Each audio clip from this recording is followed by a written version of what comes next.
Hi everyone, Ken Ravago, owner, lead property manager of the Ravago Group. If you're a landlord or thinking about becoming one, you've heard about third-party property management services. A question we get asked often are what are the fees or what fees are actually involved and are they worth it? In today's video, I'll break down the most common property management fees, why they exist, how to evaluate them. So let's dive in. Property management fees. What's a property management fee? The most common fee is the monthly management fee. Normally covers rent collection, tenant communication, maintenance coordination, and bookkeeping. It's typically a percentage of the rent collected. Here in Las Vegas, often between 7 and 10%. There are still some companies out there who are a flat fee or a tiered system, so it really depends on your location and services. Other common fees. A common fee we see is number one, a setup or onboarding fee. A one-time charge to open your account to do initial walkthrough inspection, make rent-ready recommendations, and handle the paperwork. Number two is a leasing or tenant placement fee.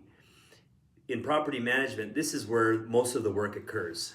Leasing or tenant placement fees cover marketing, showing, tenant screening, and lease paperwork. To take a step back for our group, one of our core differences is that we take hundreds of pictures before the tenant moves in, and then we take hundreds of pictures after the tenant moves out. Why we do that is we want to cross-reference, look at the before pictures and the after pictures, because by law we're required to do a security deposit transmittal, and having photos and video help us determine what damage was caused by the outgoing tenant and what actually is normal wear and tear.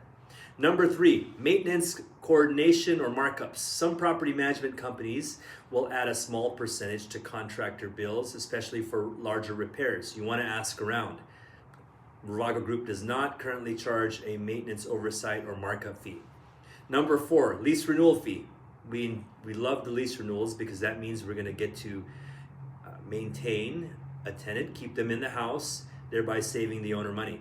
Lease renewal fees normally cover updating documents, doing a rescreening of the tenant, and or move out during the course of their stay. But we'll do a yearly annual review or a walkthrough of the property to make sure they're taking care of the property. Number five, vacancy or holding fee. That's a charge that is imposed when the property is vacant, not incurring any revenue. Again, ask around to find out if a property management company charges fees when the property is vacant. The majority of companies charge on rent collected, but you want to ask around. Number six, eviction fees. That covers the legal process if a tenant must be removed. Sometimes it's part of an eviction protection plan. There may be a rate if an attorney needs to be involved. The property management company is normally aligned with an attorney, an eviction attorney, so you want to ask around for a full fee schedule when it comes to an eviction. Number seven, miscellaneous. This could be things like additional property reviews or walkthrough or inspections, if you will, bill payments, key duplication, tenant onboarding. Always ask for a full transparent list of fees. Fees as an investment. So I've gone through this laundry list of fees, and at first all these fees may seem daunting, overwhelming, but here's the truth. A good property manager saves you time, which is so valuable in this day and age, helps keep tenants happier and staying longer, hopefully avoid costly legal mistakes, because a lot of our work is done keeping in touch or up to date with regulatory and legislation in property management, and improving tenant satisfaction, which helps improve tenant renewal rates, which again lowers the cost to an investor or rental property owner. So in many cases, these fees are viewed as an investment and not just a cost. So if you are in the Las Vegas or Henderson area, management fees, again, range anywhere from 7 to 10%. Setup fees range from 0 to, we've seen it as high as a full month's rent. And again, many of these fees are tax deductible. You want to check with your CPA, which can make these services even more valuable at tax time due to the deduction.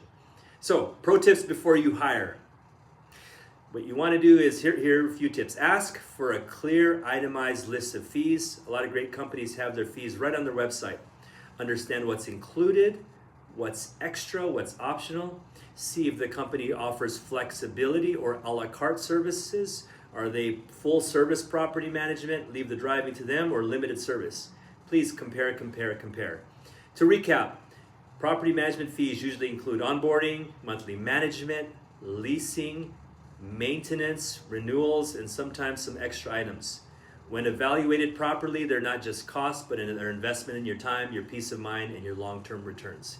If you'd like a video on what questions to ask a property manager, we have that on our channel here, or how to review contracts. Let me know in the comments. Always looking for new content for our visitors to make sure you're informed about the property management process. Whether through your journey you decide to partner with us or choose one of our competitors or another property management company in town, we truly wish you the best in your rental property management search. Thank you.